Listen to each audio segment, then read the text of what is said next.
All right, Ray, check out all of these Tacomas sitting here. And this is a common thing that I'm seeing at a lot of these Toyota dealerships where I'm seeing they don't have anything else, but they have tons of Tacomas, they have tons of Tundras that are at these dealerships.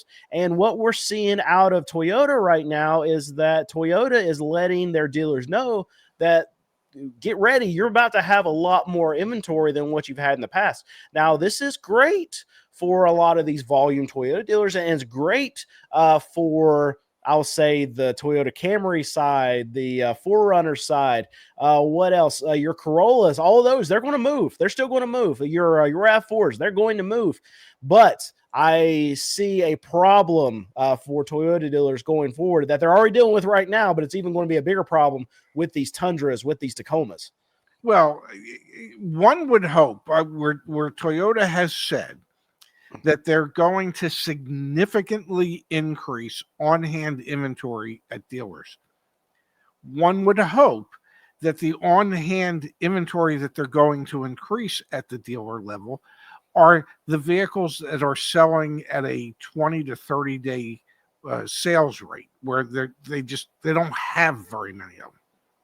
Now, if it's a Tacoma or Tundra, where those are the vehicles that dealers are struggling with, that Toyota dealer has to be hoping, well, they're going to ship us more Corollas and Camrys and RAV4s, not more Tacomas and Tundras.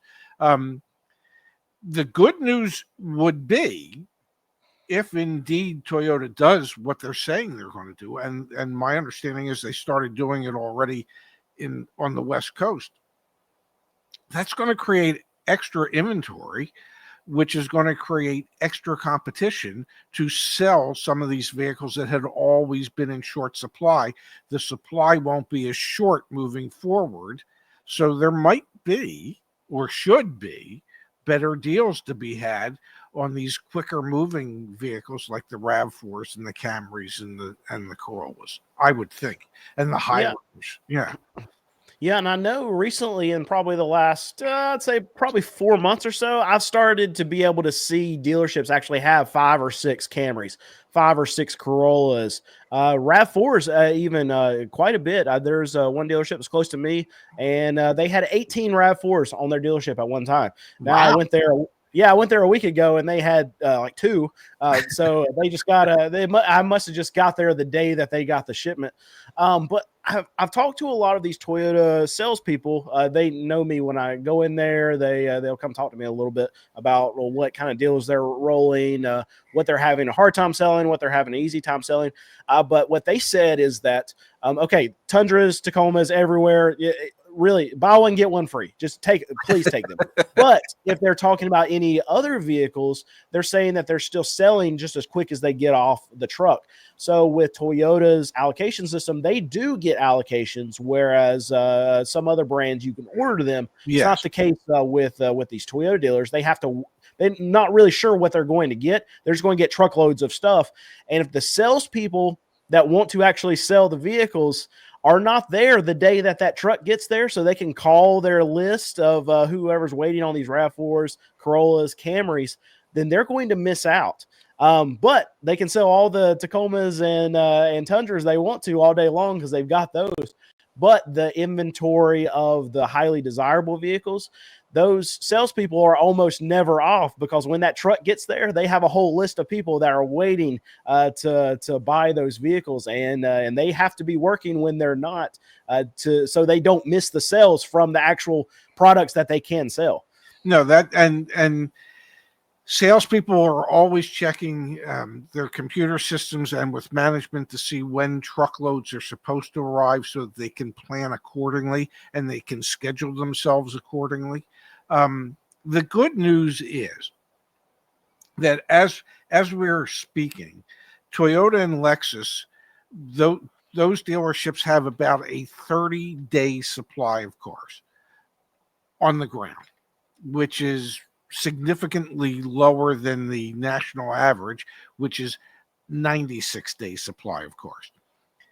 If Toyota increases their on-hand inventory as they are claiming they're going to do, hopefully we will be able to see their day supply of vehicles go up from 30 to maybe 45 to 60 day supply. And that, if and when that happens, that means salespeople won't have to be quite as concerned about when truckloads are coming in, and B, consumers who, at least in North America, like instant gratification, will be able to go into a dealership and find a vehicle that they want to buy and go home with it. Even the hard to find vehicles like Camrys and Corollas and RAV4s and Highlanders. So moving forward, there should be more competition. More competition usually leads to lower prices, greater availability, and a stronger likelihood for instant gratification for a customer, where they can go in, test drive a car, find the one they want to buy. It's in stock on the ground, and they can actually go home with it that day, which is what all dealerships are looking for. So I know we deal with this situation almost on a weekly basis, where we'll go to auction and we'll buy however many, we'll buy 20 cars in a week. We'll get them back to our lot. And like, we know the ones that are going to sell really quickly, and they always sell really quick. Like 4 or 5 of those cars, the second they hit the lot, they're just going. And then we're stuck with the stuff that is going to take us a little bit longer. It takes a particular customer, or it's a certain price point where we don't sell like that higher range, like $4,000 to $5,000. But all like the lower end stuff, the $2,500 stuff, it goes as soon as we hit the lot. Did you ever have a situation like what Toyota is experiencing, like what I deal with all the time, where you have vehicles that come in and they just sell instantly, and then you're stuck with just all the stale stuff? Which do you remember any particular models that were in that camp?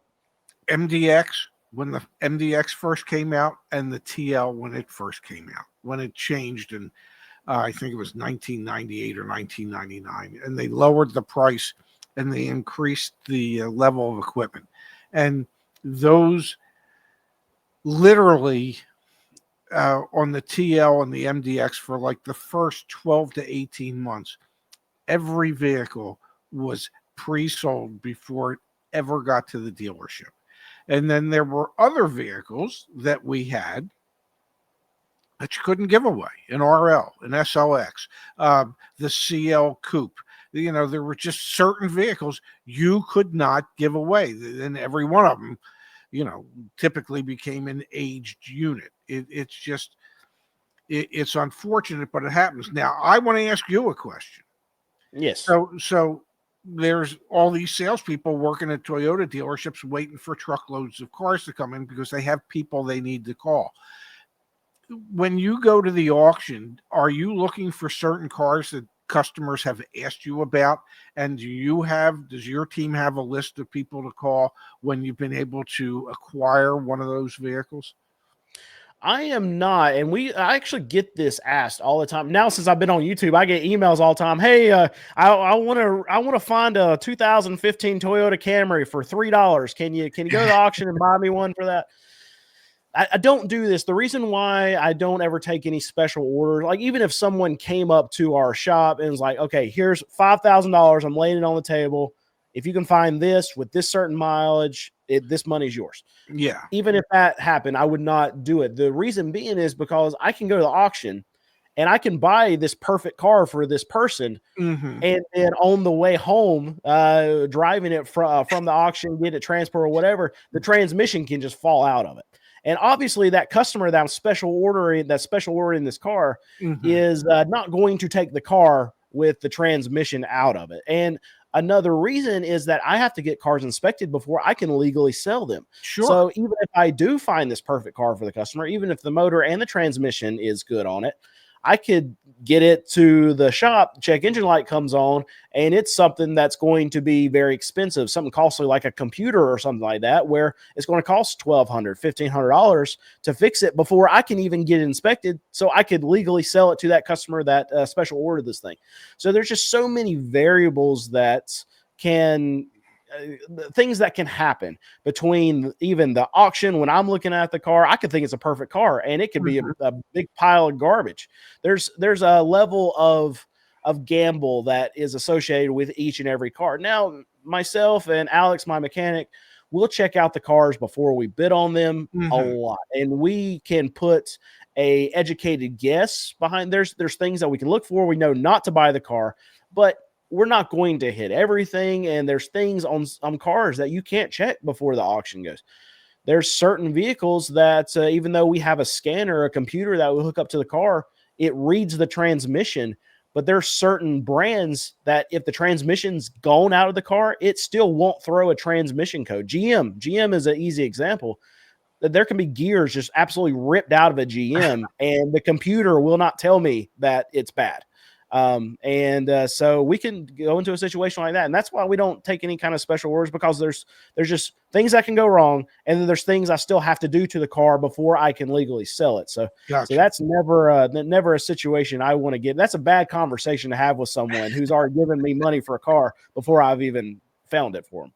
All right. So if you haven't already, please subscribe to this channel. It would really help us out. Me and Ray need all the help that we can get. So please hit the like button, hit the subscribe button. Thank you for watching. No, I understand. I'm sure there must be people who say, gee, I'm looking for a $2,000 car. You don't happen to have one at the moment. As soon as you get one, can you call me? And obviously, as soon as you get one includes you buying it and inspecting it and doing what needs to be done so that you can legally then turn around and sell it for $2,000. But so for that, that list of customers, we've tried that before, and here's what happens. We have that customer that wants that $2,500 car. Call them, let them know, okay, this car just hit our lot. It's ready to go. If you come buy it right now, you can have it. What ends up happening is that customer's like, you know what? I can't get up there today. I'll be there in 3 days. So okay, well, we're not going to hold it for you. We're sorry if you want to come up here and even give us a deposit, we'll hold it for a couple days or whatever. But it never fails. The car gets sold, and then that customer is mad at us because they couldn't get up there the day that the car was ready. So we've just avoided the whole situation altogether. We don't take numbers down. We do so much volume, and we move cars so quickly that maybe it would get us an extra sell here or there. But honestly, we're going to have more mad customers because of whatever happened, because a customer walks up, they see this car over here to the side. Hey, I want to buy this car. I got money right now. Well, no, we're hanging it. We're holding it for somebody that told us that they were going to come in 2 days. All right. Did they put any money down on it? Nope. No money at all. Well, I have cash right here. Just let me buy the car. I'm sorry. I gave my word. I can't sell it. I'm so sorry. So that customer is now mad. So it's just better for us just to avoid the situation altogether. And then there's too many times where the customer says, do me a favor, hold it. I swear I'll be there on Friday. This is on Tuesday. They tell you that, and they never show up, and they never call to say they're not going to show up. And meanwhile, somebody on Wednesday who had the cash to buy it and wanted to buy it, you wouldn't let them buy it. Now you've lost 2 sales. So you don't need that. I mean, I know working in dealerships, I have had people in the showroom looking at the same car. How do you decide who to sell it to? Well, you sell it to whoever says yes first. And I mean, what are you supposed to do? Well, I was looking at it. Yeah, but I was looking at it. I was here before you.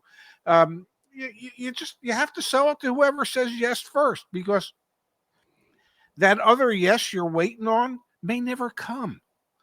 You know, they maybe they're going to say yes, and maybe it turns out that they wanted to finance it, and their credit score is a 575, and they couldn't finance the steam off a hot dog. You know, and meanwhile, the other person, you know, might have had a 750 credit score and wanted. Meanwhile, you let them leave because it's a tough situation. And my poor sales staff. This is probably the thing that happens the most though, is that we'll go to auction and we'll steal a car. And when I say steal, we'll just get it for a really, really, really good Yeah. price. Alex will buy, Alex will buy some car that for $1,000, and the car is like a $5,000 car. Yeah. So we mark stuff up off of what we bought it for, not necessarily what the car is worth. So that $1,000 car, we're going to hit a home run on it, and we're going to mark it up to $2,500. But that car is still half of what it should be sold for. Yeah. So we'll put it online on a Thursday afternoon or whatever, and we'll have everyone in North Carolina trying to buy that car on Friday. So my poor sales staff, they'll have all these phone calls that they have to answer. They have all these emails they'll answer. They'll have 2 or 3 people waiting at the door. And we have 3 other people that are on their way that have already called and said, we're on our way. And the first person, it always happens, the first person test drives it, they'll buy it. And then you'll have 4 or 5 people that are just pissed off because they were there later, they were on their way. But I told you I was on my way. Like, look, I had somebody with money right here. I can't hold the car. What do you want me to do? And Nate has to deal with this. Nate's my sales manager. He has to deal with this all the time, especially because the cars that we're selling, a lot of times the people that are trying to buy these cars, they're cheap. So they're in desperate situations. So this is like the perfect car for the perfect price for them. And we have 5 different families that are all trying to fight over the same car. Yeah, you in situations like that, you wish you had 5 of those cars, but you don't. And part of what you have to do is you have to protect your business, and that is you take the first money. How do you say no to somebody that's there, and say, but I have someone who told me they're coming in? I can't tell you how many people told me they were coming in and never showed up. I can't tell you how many people I spent hours with at my golf store, fitting them for clubs, picking out the golf bag, doing everything. And they suddenly would say to me, well, I just have to run down the street to the bank, to the ATM, get my cat. I'll be right back. Okay. I have spent 3 hours with the people, and I never, ever, ever saw them again. Okay. And I could have that, and somebody would come and go, I want that. Well, no, he's on his way back.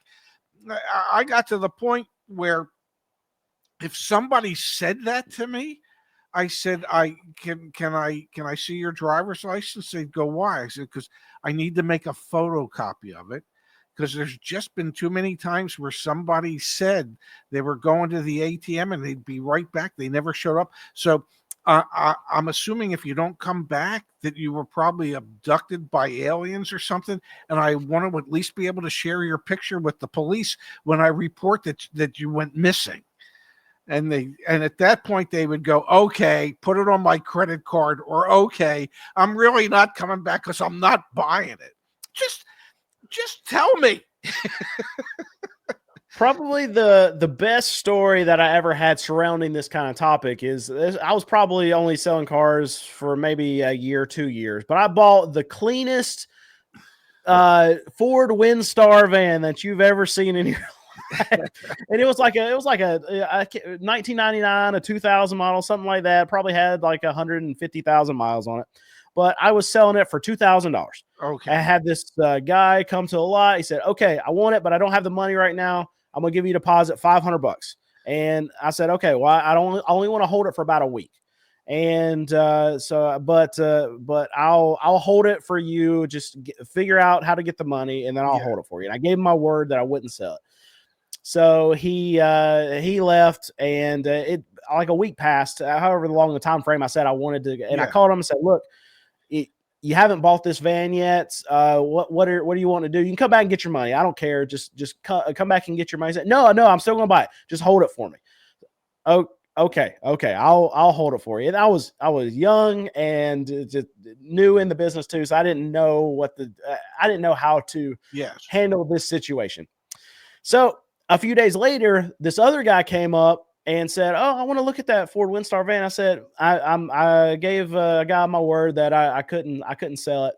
He said, "I'll give you $500 more than what you sold it to him for if you or that you said you would sell it to him for if you sell it to me right now." I said, "I really," because we didn't have any money at the time Yeah. either. So I was like, "I would really like to have that extra $500." But I told the guy, "I can't sell it. I'm sorry. I can't do it." So this guy proceeds to come back to my lot every single day, raising the offer just a little bit. And he finally he said, "Okay, well, I'll give you $1,000 more." So he's giving me $3,000 for his $2,000 van. He said, "This is the cleanest van I've ever seen. I want it. I got to have it." And so when he offered me $1,000 more for it, I said, let me make a call. So I called the dude that had already I told I would sell. I said, "Look, I got a guy here that wants to buy his van. He wants to buy it right now. He's got cash. He's giving me $1,000 more for this van than what I said I would sell it to you for. Can I please sell this van to this man? I'll give your money back, no problem." But it's been like 3 weeks at this point where the guy said he would come back. He said, "No, sell it to me. Don't sell it. I'm coming tomorrow with the money." Obviously, the next day comes and he didn't come with the money. So finally, the guy came back again. He said, "You know what?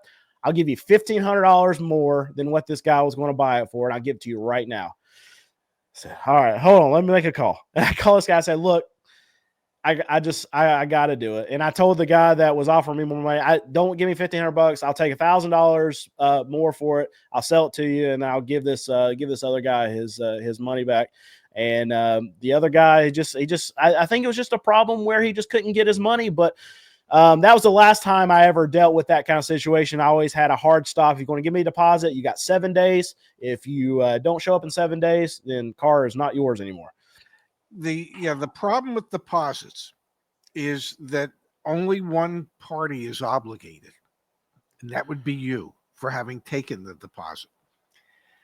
If you don't have a customer sign a form saying how long you will hold the vehicle based on that deposit, the courts would force you to hold that forever because there's no end period. There's nothing to state. All you're stating, okay, there's a deposit to hold the vehicle.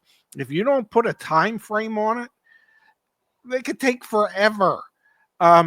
So yes, when I would take deposits, it was time stipulated. They signed for it. You had 72 hours to come in and finish the transaction. If you did not finish it in that 72 hours, after that point, we were no longer holding the vehicle and it was available for sale. End of sentence. But yeah, deposits are because, your other guy really, really wanted the van. He just never had the money to buy the van. But he wanted it, and he gave you a good faith deposit. The only problem was he didn't have the wherewithal to back up that good faith deposit. What did y'all do with deposits where the people like the sale just fell through? They couldn't pay for it. If somebody ordered a car, literally ordered a car, and we built it to their specification, or it was a dealer trade, and we made arrangements with another dealer to get the vehicle for this customer. They had 72 hours to pick up the vehicle once it arrived. If they did not pick up the vehicle or they tried to cancel, we kept the money. The way we kept the money is you now have, if they had given us $1,000 deposit, you have $1,000 credit to use at any time towards the purchase of another vehicle. That's a good idea. I like that. Yeah. So my sales staff gets really mad at me because if I come up there, they don't even like me talking to customers anymore because I'm too much of a pushover. But if they fall through, I don't have the heart to keep people's money, so I always just give them their deposit back. And Nate just throws up his hands like, "Well, what does the deposit even mean to you then, Brandon?" Yeah. Well, and he's right. Yeah. And what does the deposit mean? And so that's why I had created a form that stipulated how the deposit would work. If it was an in-stock unit, it was refundable. if you didn't pick it up within 72 hours, if you didn't complete the trade, we would actually refund the money. If it was a dealer trade or it was an ordered car, we would hold the money and you would have a credit that you could use at any of our dealerships. Now, at least that gave people the opportunity to get something for that deposit. There are stores out there that literally will hold the deposit forever and never give the customer credit for it. But that was the way we handled it. I love that. That will make me feel better about us keeping the deposit. I think we're going to go that route. That's a good idea. All right, baby. I know you're listening. My wife's listening. We're going to start giving out gift cards for people who default on their deposit.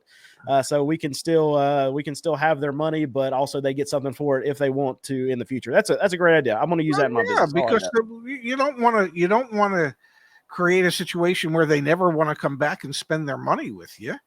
And if they have $500 on deposit as a credit that they could use, they're not going to. And your type of customer can't afford to lose $500, so they're going to come back.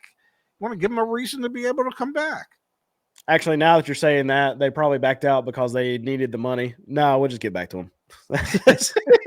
Yeah, never mind. I don't like it, baby. To throw the idea away. We'll just give it back to them. Oh yeah, here we go. Yeah, she said it before I do like that. I could still see you giving them the money back. Yeah, that's exactly what'll happen. Yeah. Everybody knows you. Yeah. Okay, and that's why they keep me out of the building, because I cost us money. Well, there you have it. Hit the subscribe button and that like button, because nothing says we love you quite like liking us. Perfect.